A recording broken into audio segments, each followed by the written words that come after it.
Alrighty, welcome to another week of Canon Calls. I am your host, Jake McAtee, and this week I had the privilege to speak with Jim Proser, author of Savage Messiah, How Jordan Peterson is Saving Western Civilization.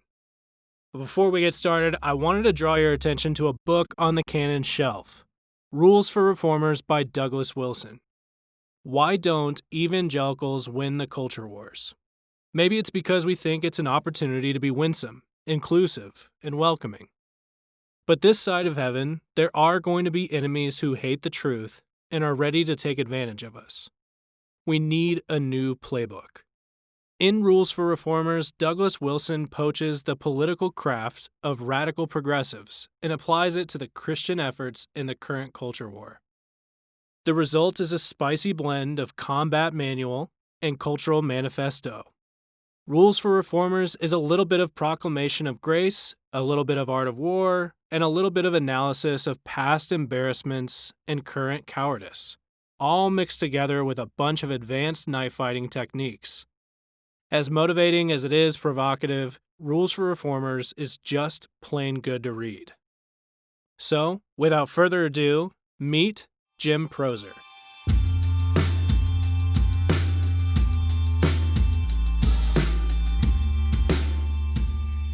Okay, now welcoming on a special guest, Jim Proser. Did I get that right? That's correct. Proser. Welcome to the show. I really appreciate you coming on, sir. Thank you for inviting me. Of course, of course. So, Jim, you wrote a book called Savage Messiah, How Jordan Peterson is Saving Western Civilization. How's that going? Well, I don't really track sales, so I'm not.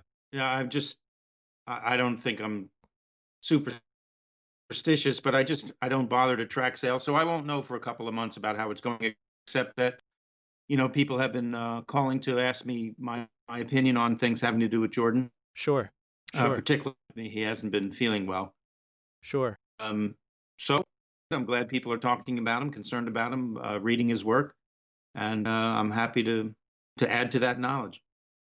Jim, let's say someone's been living under a rock since about 2016, maybe just taking refuge from the internet. Who is Jordan Peterson? Jordan Peterson is a clinical psychologist in Toronto, Canada. He is also a professor of psychology at the University of Toronto, and he has become most well known after his very principled and eloquent stand against the proposed C-16, the law that was passed in the Canadian Parliament, which restricts freedom of speech by imposing government-approved speech having to do with gender pronouns, in that it is the law in Canada that you must use the correct pronouns for transgendered people, which he not violently, but he vociferously opposed, and that has made him a darling of the conservatives and a boogeyman of the liberals. He was somewhat well known before then, correct? He was somewhat well known. He had been publishing his lectures on psychology and mythology and the psychological motivations and underpinnings of mythological artifacts that we find in our Western civilization. And he had gained about, I think it was nearly 1 million or just over 1 million YouTube subscribers by the time he took a public stand against the Canadian government and the ideological forces of postmodern neo-Marxism that foisted speech codes, government speech codes on the Canadian public. So, someone who is listening and is totally out of the know, you were mentioning his lectures were growing, his YouTube page is growing, and he's doing sort of mythological structures and how that relates to his students. This sounds pretty niche and maybe not at all interesting to a lot of people. What is it that his work is accomplishing? What is it about that content that connects with people? He's giving people meaning. He's interjecting and offering the paths to create meaning in modern lives, as so many people have fallen under the spell of this postmodernism and neo-Marxism, which is a nihilistic belief that there is patriarchal oppression, that there is such a thing as intersectionality, that there is value in the concepts of diversity, inclusion, and equity. He opposes that worldview, and as a result, directs people to the traditional Judeo-Christian Western values to create meaning in their life, so they're not left with that nihilistic Marxist philosophy. So, in your book, one of the lectures that you mentioned, the reality and the sacred. Did I Yes. get that right? Yes. So you're mentioning he's combating basically the water that everybody swims in. He's sort of driving everyone back to there's a sort of cosmos that does exist that you have meaning in, and that you can wake up and have meaning, and the things that you do has meaning. Maybe give us an example. Can you bring that down a little bit? And I was Sure. thinking maybe reality and the sacred was a great way to do it. Well, reality and the sacred has to do with the perception of reality. So reality is essentially what your perception is. And if there is nothing sacred in your perception of reality, then you have essentially no meaning, that you're left with a relativistic worldview that posits that we're no different than animals, and that Western civilization is no different than any other civilizations. We're all equally valuable, and that's patently false in my view, and in I think Dr. Peterson's view as well. To go along with what you're saying, he throws up on the screen a picture of George and the dragon. Um, can you talk a little bit about that in terms of? Go ahead. Yeah, that's an ancient creation myth brought forward, in that the dragon represents the forces of chaos, which are constantly not at war, but in a struggle for dominance with the forces of order. And those are represented not only as a dragon and the knight of St. George, but also in the Eastern symbol of the yin and yang. Yang being the male orderly force, and yin being the female chaotic force. Now, it sounds derogatory, but it is not. And when we say chaotic, we're talking about creative people who are highly imaginative and not quite as diligent as the orderly people who are generally associated with the masculine. So this is the crux of his philosophy, or the crux of his observation about Judeo-Christian underpinnings, and St. George being the force that is sent out from the fortress. Often you'll see in the background of illustrations of St. George and the Dragon a fortress, a fort, and that represents civilization. That represents the high protective walls built around Western canon of literature, the Western traditions, religious traditions. And the dragon, as I said, represents a similar to the snake in the Garden of Eden. It represents the forces of chaos that are constantly attacking the orderly and stable walls of civilization. Yeah, so just taking that for that example, it would almost seem today, I mean, especially within the last few weeks, that we've been convinced that the fortress is what needs to be taken down. Yeah. Well, I mean, to an extent, it needs to be revitalized, and it needs to be constantly revitalized and updated and upgraded. And made better in a striving toward utopia, but it can never be, because we are human beings with various flaws and weaknesses, it can never be totally utopian. That's the dream promised by Marxism, that is a deadly, absolutely bloodthirsty in practice. And let me just read a recent email that Dr. Peterson sent out that might give a better, finer point to the current situation and his view of it. He says here, all of Western civilization is the result of patriarchal oppression, and he's quoting the forces of Black Lives Matter and the resistance and Antifa and the rioters and looters. And this is their point of view, according to him. All of Western civilization is the result of patriarchal oppression. All political, economic, religious, and philosophical systems are based on the desire for power. Race or class or gender or ethnicity is the prime determinant of human value.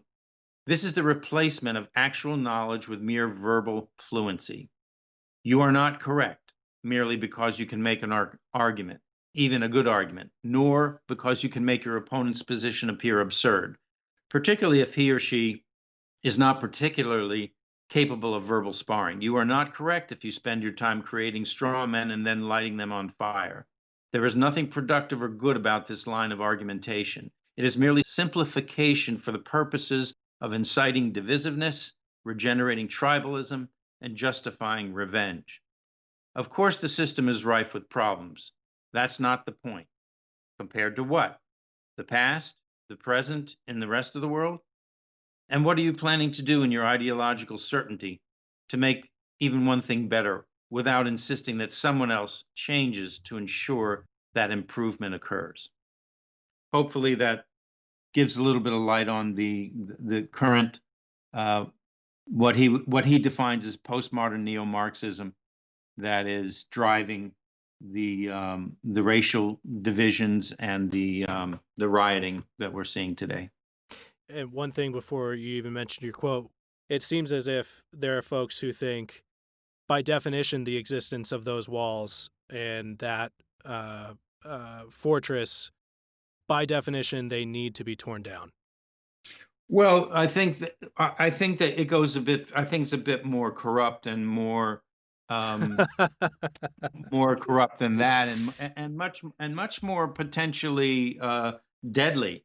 I mean, bear in mind that the suicide rate for young women has increased by 70% between 2009 and 2016, Wow. and has increased by 40% for young men of that age range.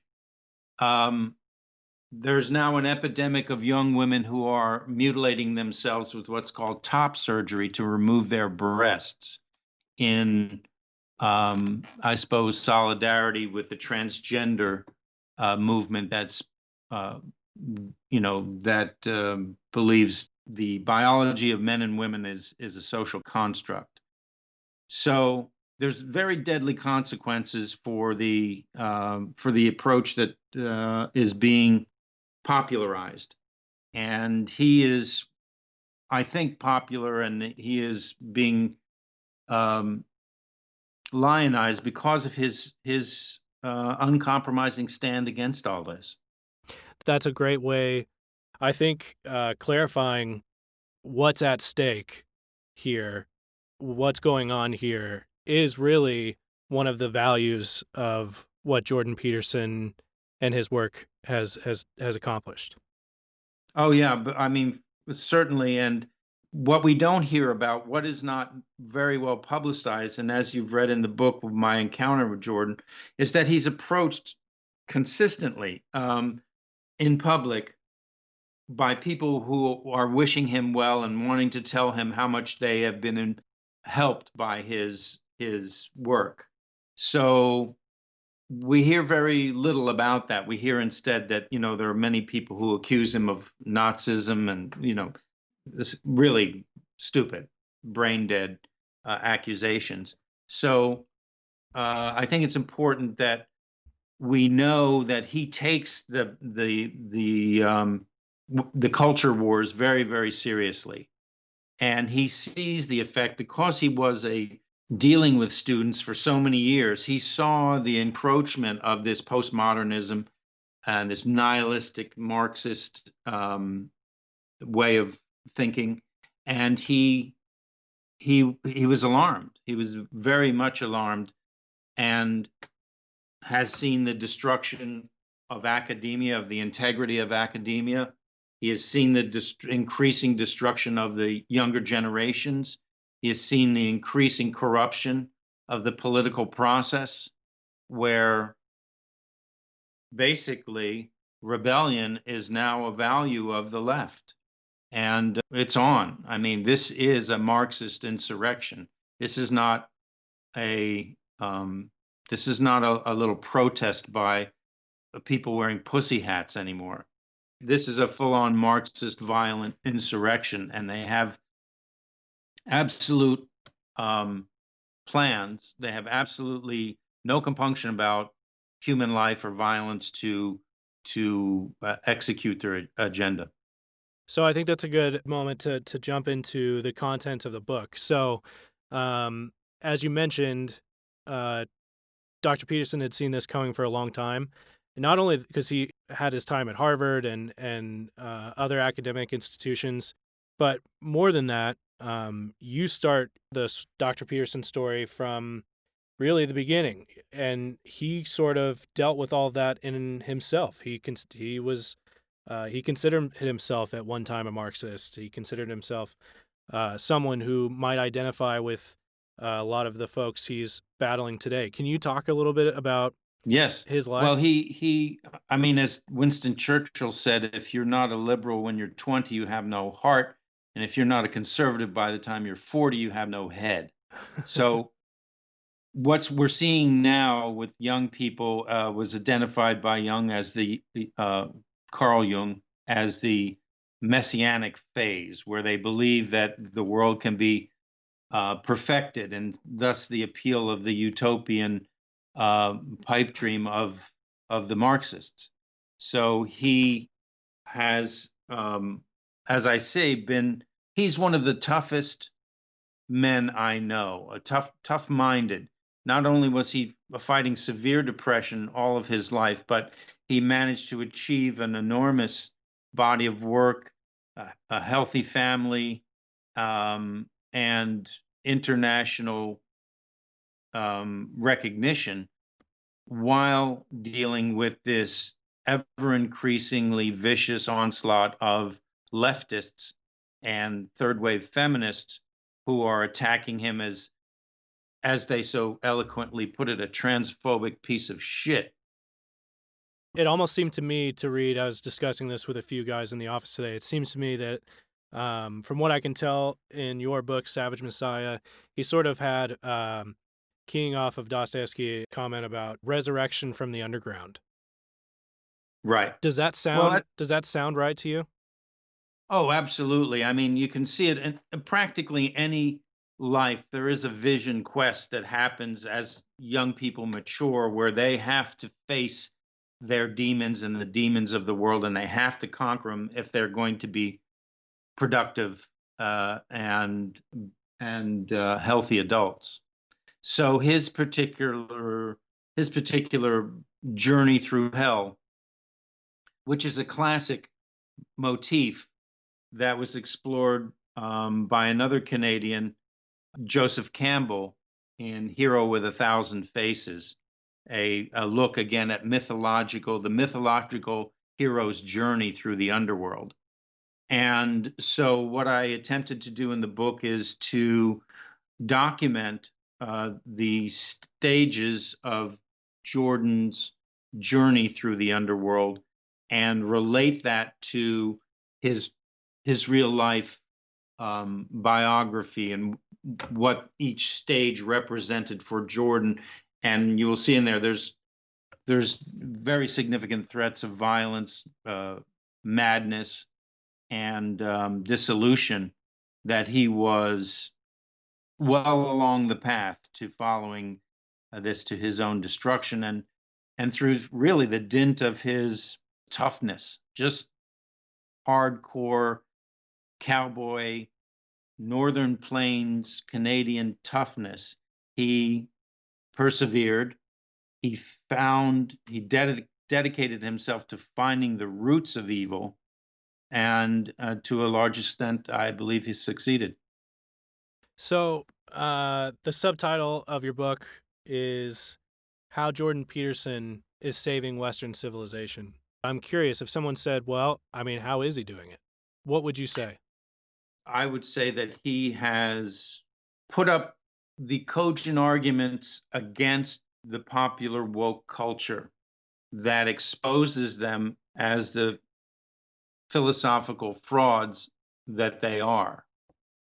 And he serves us by doing that rather selflessly and courageously. He's stood at the front by himself without any great support financially or politically from anyone, and took the slings and arrows from the woke culture, and has proved them over time, as I say, to be a fraudulent and corrupt force. Um, Jim, are you optimistic about Western civilization? Yes, we always win. We always win. Tell me a little bit about that. Who's we and the we always win? Well, the forces of truth, the forces of essentially truth. As Shakespeare said, "Truth will out," and light always conquers darkness. And the life-sustaining motivation of the Judeo-Christian value system of Western civilization that underpins all of Western civilization is an unbelievably powerful force that has been even multiplied by the American experiment, so that we stood against totalitarian dictatorships on opposite ends of the world and defeated them both simultaneously just a generation ago. There's no way that these adolescent Marxists are going to, who have been defeated so soundly and convincingly all around the world, and every time they attempt to assert their ridiculous utopian vision, we slap them down, and it won't be any different this time. They'll destroy some statues, they'll kill some young people and some older people, but they won't prevail. Does the current situation does it at least surprise you maybe at the pizzazz of this round of the fight? Well, it does, in that it really came on so fast. But when you realize that they've been building to this since the 1960s, with the indoctrination of academia and entertainment and politics, and their incursion into the political discussions, I'm surprised that they've become so powerful so quickly.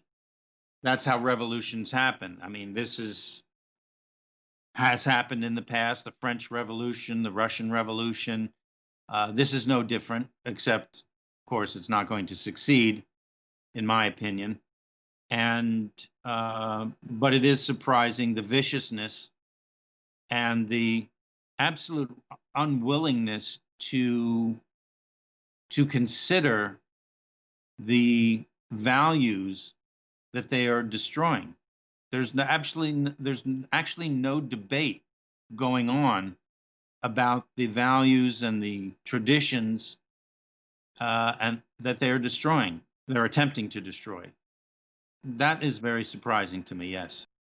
One thing that I think has been unique about Dr. Peterson's work, with all of the people responding to sort of the cultural madness, he seemed to have a particular lever that just went a little bit deeper into the fundamentals of reality, I suppose, in terms of there was a discussion that he had with a somewhat prominent atheist that I forget who it was. It wasn't Sam. Sam Powers.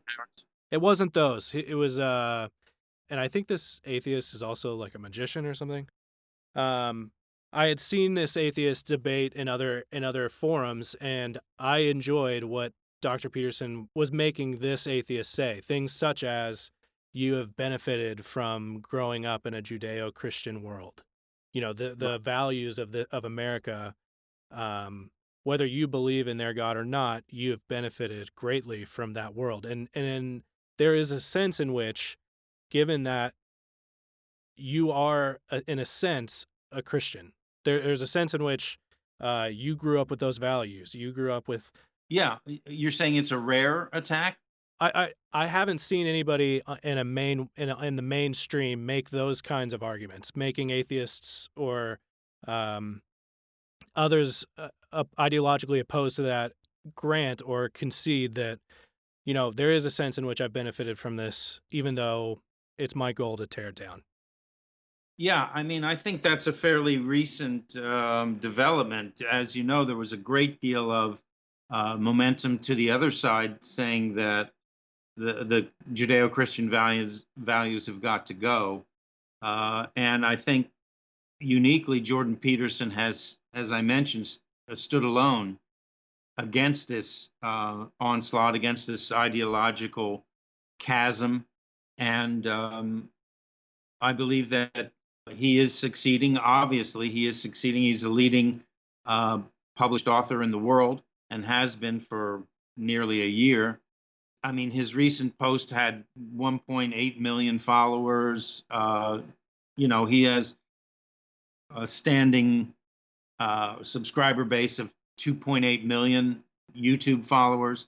So he is enormously influential. And so you're seeing this argument made publicly for the first time, and you're seeing the beginnings of capitulation by the left that we haven't seen up to this point. And I think you're accurate in that.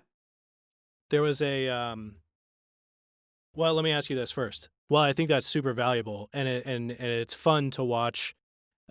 Sort of, like I said, atheists sort of squirm in the sense of having to acknowledge that, okay, I do, value that is something valuable. I do appreciate that, etc. There's been times where Jordan has been uniquely quiet when the question is brought to him.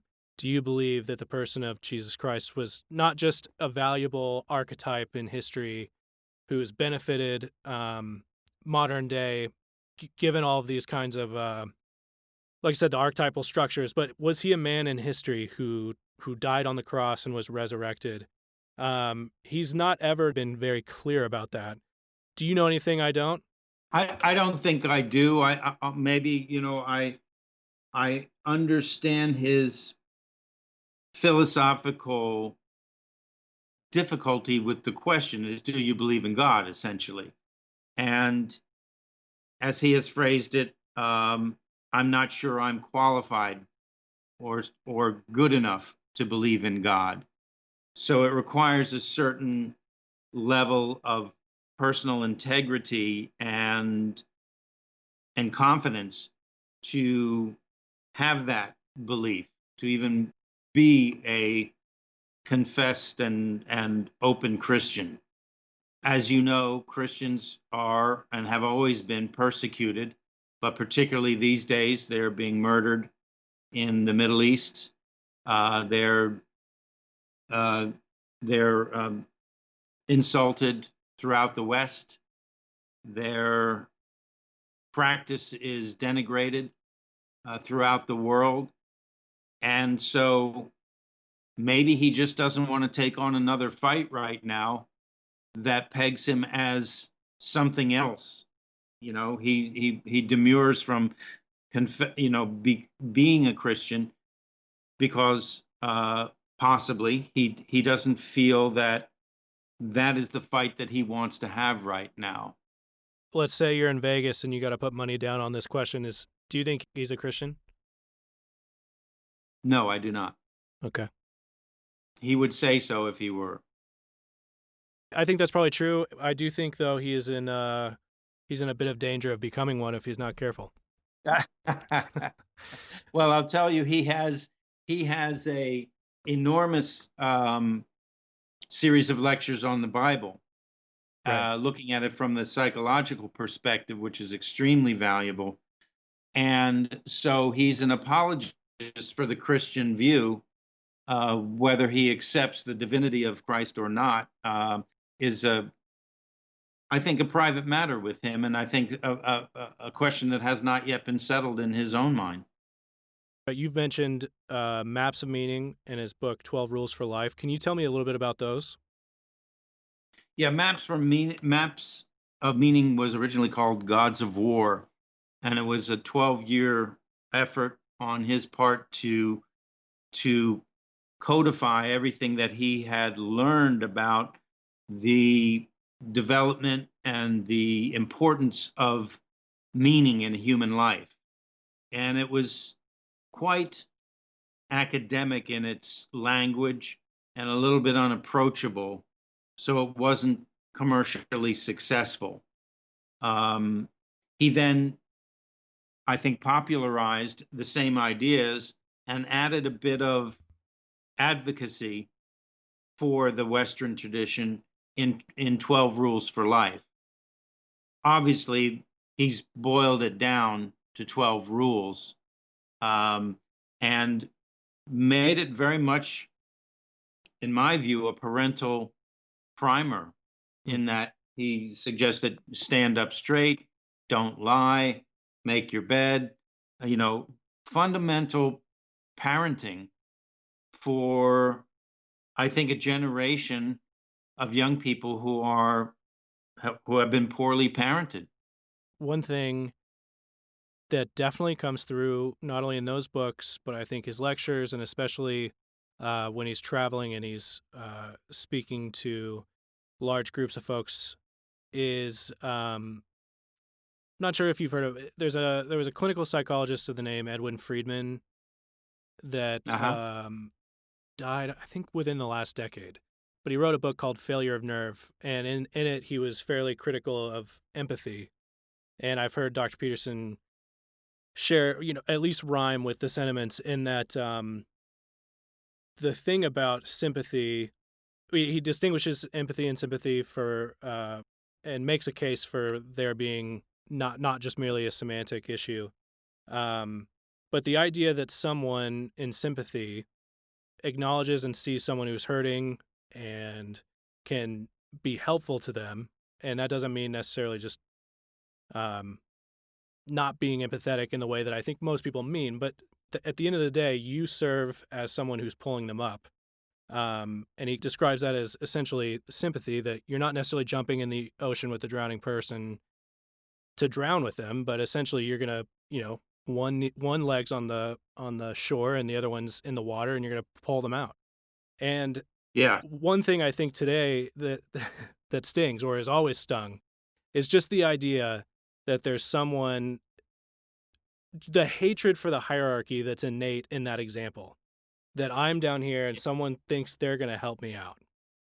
And Yes. I think that's what a lot of people hate. And what I've noticed in Dr. Peterson's work is, man, I don't know anybody who loves the people he's talking with more than Dr. Peterson. Yeah. And I think that's been not talked about enough in terms of someone who absolutely loves the people he's trying to help. Yeah, at his core, he's a healer. He is a psychologist, a clinical psychologist. He has always kept up an active practice of dealing with very um, damaged people. And his wife as well is a massage therapist, and they are both essentially healers. That's his core, I would say, his core competency, as well as being a teacher, Mm. which is healing through thought and through practice. But yes, I mean, he's very much a sympathetic and empathetic figure, and but very importantly, because Marxism pretends to this as well, being, as they say,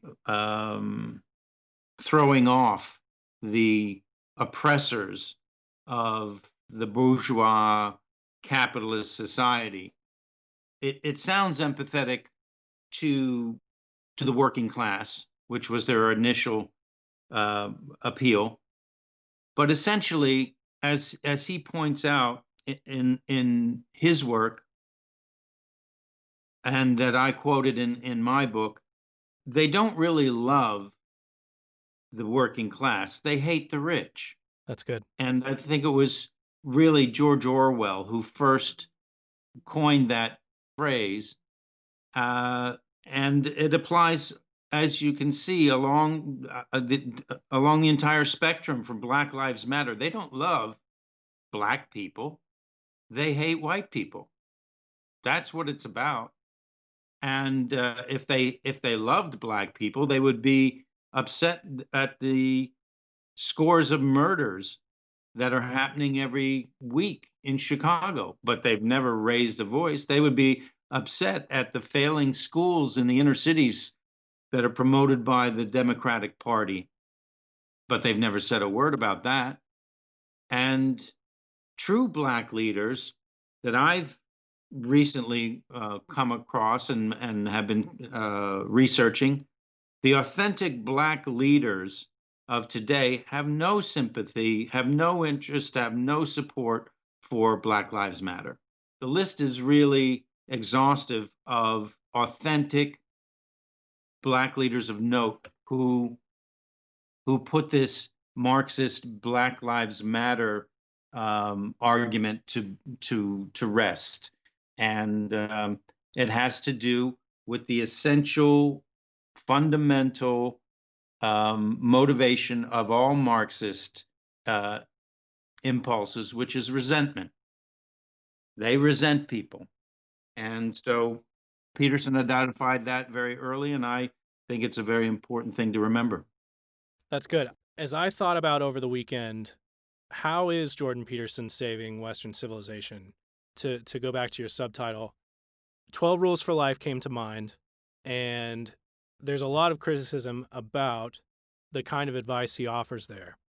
You don't have to necessarily list the certain ones, but what do you think if 12 Rules for Life is essentially here's how to save your life, here's how to save your little pocket of humanity, your little pocket of reality?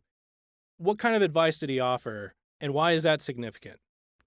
Well, his offer, as I say, is in at first glance rather parental and fundamental, as you alluded to. It's stand up straight with your shoulders back and make your bed and don't tell lies and all the things we were taught as children.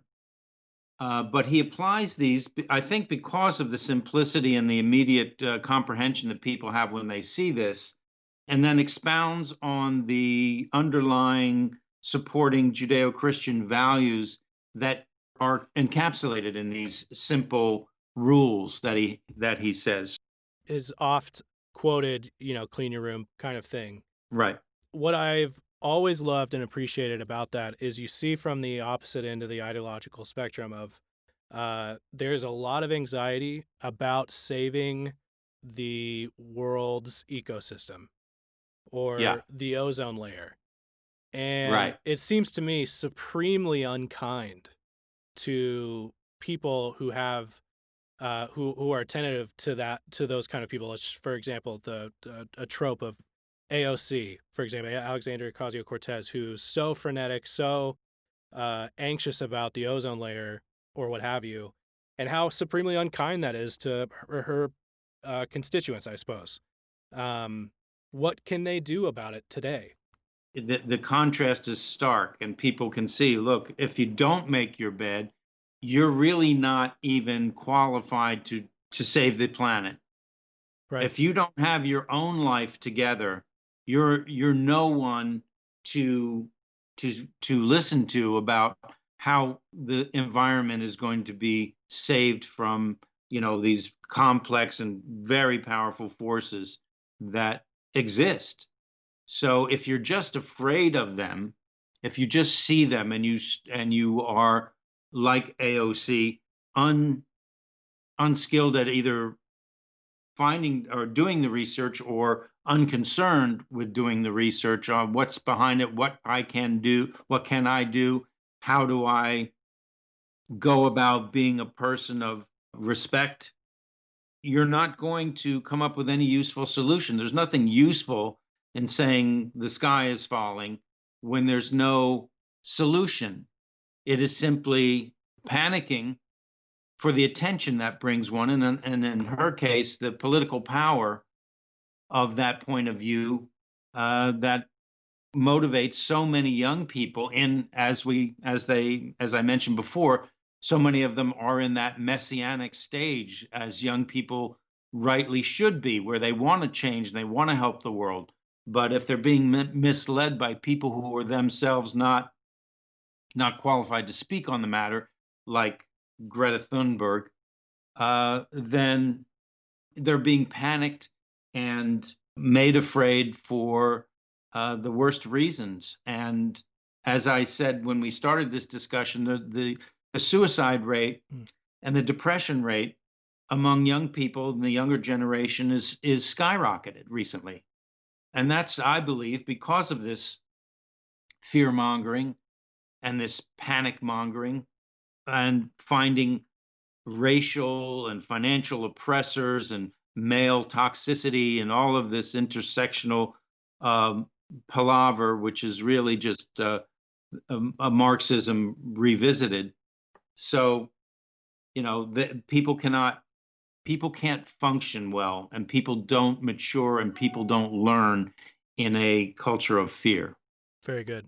Well, I mean, if someone comes from a culture of disordered thinking, where you wake up in the morning and you don't know what the hell you're going to do first, then it's very hard as you mature to develop those habits of orderly contemplation.